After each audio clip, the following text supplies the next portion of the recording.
Hello and welcome back to the Life Recovery Devotional here on Westboro Church. Today we are reading day 17 of step 3, titled Unexpected Problems. Our Bible reading for today is 2 Samuel 15, 13 through 26. Step 3 says, we made a decision to turn our wills and our lives over to the care of God. There are times in recovery when it seems like we've made it. We reach a place where we feel like we can relax and stop living one day at a time. Then life surprises us with an unexpected problem.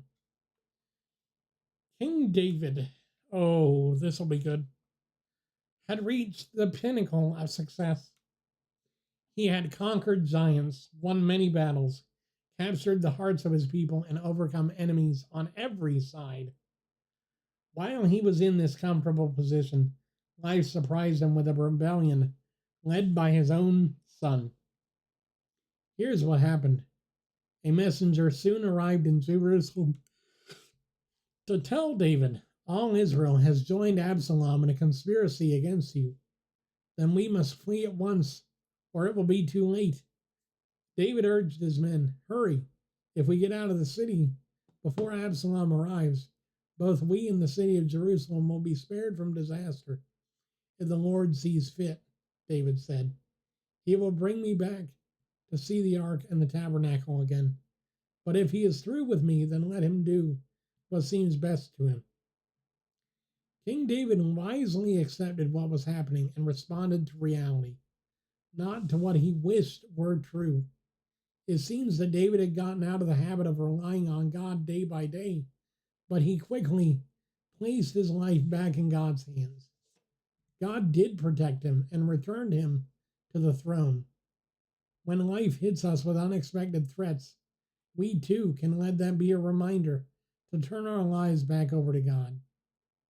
When we think we've arrived, it's time to begin again. Oh. This will preach. This will preach to everyone. Because I'll tell you something. If you think you're there, you need to think again. And then you need to ask God, what do I need to work on? Because I've done that the last couple of weeks just on my own. It's been a couple of weeks of just pretty good upheaval in our collective world right now, and I've been asking God, where can I do better? God, where can I improve? I asked my pastor this because he's very good at pointing out some of the things I still need to work on. And he's like, well, one thing, you need to work on your presentation of who you are, and especially when it comes to who you're representing. And I asked him what he meant by that, and he said, well, think about it this way.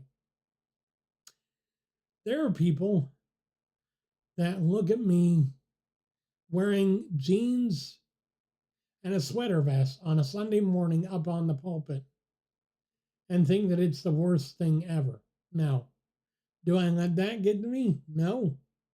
And do I let that get to my head to where, oh, I should dress prim and proper every Sunday? No. But at the same point, I don't go out in a hooded sweatshirt and sweatpants and preach, because I know that it wouldn't be representing God well. Now, you might not always be up on a pulpit every day, but you are in front of people every day that you go outside. You need to think about how you're representing Jesus and yourself by how you look. That was a hard truth to really grasp, because I'm very informal when it comes to how I look. I don't really care for the most part what I'm wearing or what state my hair is in, because I mean, in my mind, God judges the heart. He doesn't judge the outward appearance. And yes, that's true. But at the same time, if we are called to reach out to the world, if we're not looking very, very, very put together, and we're talking about Jesus, what does that say about Jesus? So I get it. And I'm working on that. you know, it's been a wake up call having to even think about that. But the fact that I was able to accept it for what it is meant that I'm able to also make a change because of that. So it's good. It's good. But that's just, what I had for you today based on what we read. Tomorrow will be day 18 and another opportunity to learn something new. I'll see you guys again then. Take care and God bless.